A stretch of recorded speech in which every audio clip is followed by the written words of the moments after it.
Welcome to स्किलशाला। मैं हूं साहिल शर्मा और एमएस एक्सेल की लेक्चर सीरीज में हम टेबल्स कर रहे हैं। आज के लेक्चर में मैं आपको बताऊंगा कि कैसे हम किसी भी पर्टिकुलर टेबल के साइज को बढ़ा या घटा सकते हैं, यानी उसे हम कैसे रीसाइज कर सकते हैं। इसको रीसाइज करने के आज मैं आपको अलग अलग मेथड्स बताऊंगा। तो चलिए देर ना करते हुए आज के लेक्चर को स्टार्ट करते हैं। अभी आपके सामने इस वर्कशीट में आपको एक टेबल दिखाई दे रहा है। मान लीजिए मैं इस पर्टिकुलर टेबल के साइज को इंक्रीज करना चाहता हूं। अगर आप इसके साइज को इंक्रीज करना चाहते हैं तो या तो आप इसकी रोज को इंक्रीज करेंगे या इसके कॉलम्स को इंक्रीज कर देंगे, यानी नंबर ऑफ कॉलम्स इसमें बढ़ जाएंगे। तो उसके लिए आपको क्या करना है, इस पर्टिकुलर ये जो आप टेबल देख रहे हैं इसके बिल्कुल लास्ट सेल में आए यहाँ पर, और यहाँ पर ये जो कर्सर है इसमें प्लस का साइन शो हो रहा है ना। जब आप इसको यहाँ पर कॉर्नर पर लेकर आएंगे, लास्ट सेल के कॉर्नर पर, तो आप देखेंगे कि ये एक एरो में चेंज हो गया है।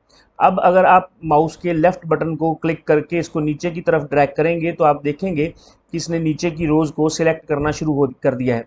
अब अगर आप इस लेफ्ट माउस बटन को रिलीज कर देंगे तो आप देखेंगे कि यहाँ पर रोज जो हैं नीचे वाली 16, 17, 18 और 19 नंबर रोज ये इसी पर्टिकुलर टेबल का पार्ट बन जाएंगी।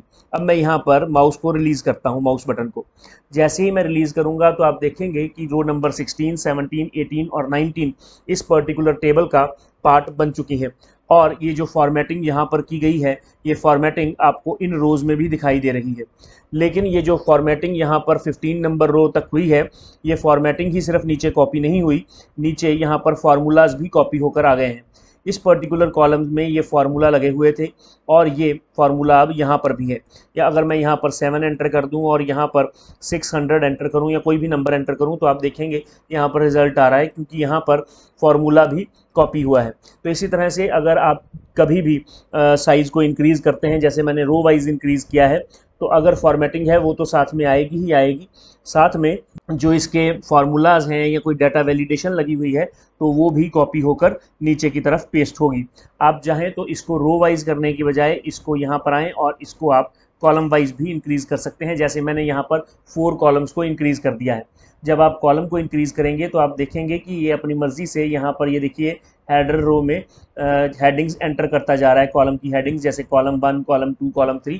आप चाहें तो यहाँ पर जो भी हेडिंग आपको रिक्वायर्ड है वो हेडिंग यहाँ पर कॉलम 1 को हटाकर रिक्वायर्ड हेडिंग को आप फिल कर सकते हैं। तो इस तरह से आप टेबल के साइज़ को कॉलम वाइज भी बढ़ा सकते हैं। तो इसको बढ़ाने का मैं अभी आपको एक और मेथड बताता हूँ। ये तो था कि आपने क्या किया, आपने एक कर यहाँ से आकर इसको ड्रैग कर दिया। मान लीजिए आपको यहाँ पर अभी एक डेट का कॉलम चाहिए। अगर आपको डेट का कॉलम चाहिए तो आप यहाँ पर डायरेक्टली डेट लिख दें। डेट लिखने के बाद आप एंटर की को प्रेस करें। जैसे ही आप एंटर की को प्रेस करेंगे तो आप देखेंगे कि जहाँ पर आपने डेट लिखा था वो पर्टिकुलर कॉलम ऑटोमेटिकली इस टेबल का पार्ट बन चुका है। तो इसका मतलब यह है कि हमें इसको यहाँ से ड्रैग करके अगर एक कॉलम एंटर करना है तो ड्रैग करके यहाँ पर कॉलम एंटर करने की ज़रूरत नहीं है, आप डायरेक्टली यहाँ पर डेटा एंटर करें। जैसे यहाँ पर मुझे एक रो चाहिए तो मैं यहाँ पर 15 नंबर रो है, इसका सीरियल नंबर 15 है, तो मैं 15 लिखूँगा और एंटर की को प्रेस करूँगा। जैसे ही मैं एंटर की को प्रेस करूँगा तो आप देखेंगे कि ये जो 16 नंबर रो है ये ऑटोमेटिकली इस पर्टिकुलर टेबल का पार्ट बन गई है। तो इस तरह से आप नई रो को इंसर्ट कर सकते हैं। आप चाहें तो आप लास्ट कॉलम में आ जाएं, लास्ट कॉलम के लास्ट सेल में आए। लास्ट कॉलम के लास्ट सेल में आने के बाद आप अपने कंप्यूटर के कीबोर्ड से टैब को प्रेस करें। जैसे ही आप टैब को प्रेस करेंगे तो आप देखेंगे कि एक नई रो और इंसर्ट हो गई है। ये तो था टेबल के साइज को इंक्रीज करना। आप टेबल के साइज को डिक्रीज भी कर सकते हैं। माउस के कर्सर को यहाँ पर लेकर जाएं और ये देखिए जब आप माउस के कर्सर को यहाँ पर लेकर आएंगे तो ये एरो में बन जाएगा और ये डबल साइडेड एरो होती है। आप उसको ऊपर की तरफ लेके जाना शुरू कर दें, यहाँ तक ले आए। मान लीजिए मुझे सिर्फ और सिर्फ 10 रोज चाहिए तो मैं यहाँ पर आऊँगा और माउस बटन को रिलीज़ कर दूंगा तो आप देखेंगे कि ये नीचे वाली जो रोज़ हैं ये इस टेबल का पार्ट नहीं रही हैं। इसी तरह से आप कॉलम्स के साथ भी कर सकते हैं।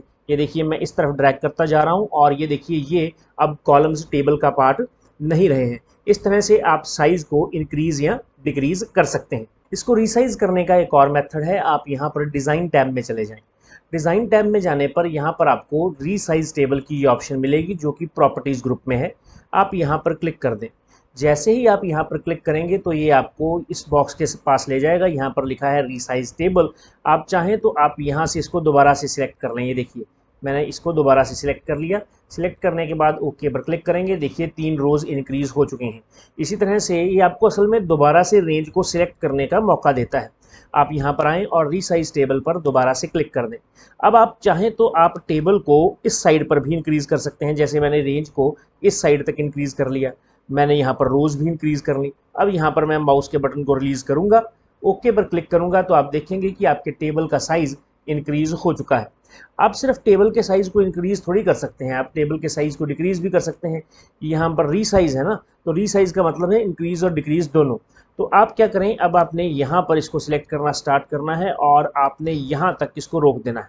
मैंने 3 रोज़ यानी रो नंबर 13, 14 और 15 को सिलेक्ट नहीं किया है और मैं अब माउस के बटन को रिलीज़ कर दूंगा और यहाँ पर ओके पर क्लिक करूँगा तो आप देखेंगे कि ये 3 रोज़ टेबल का पार्ट नहीं है।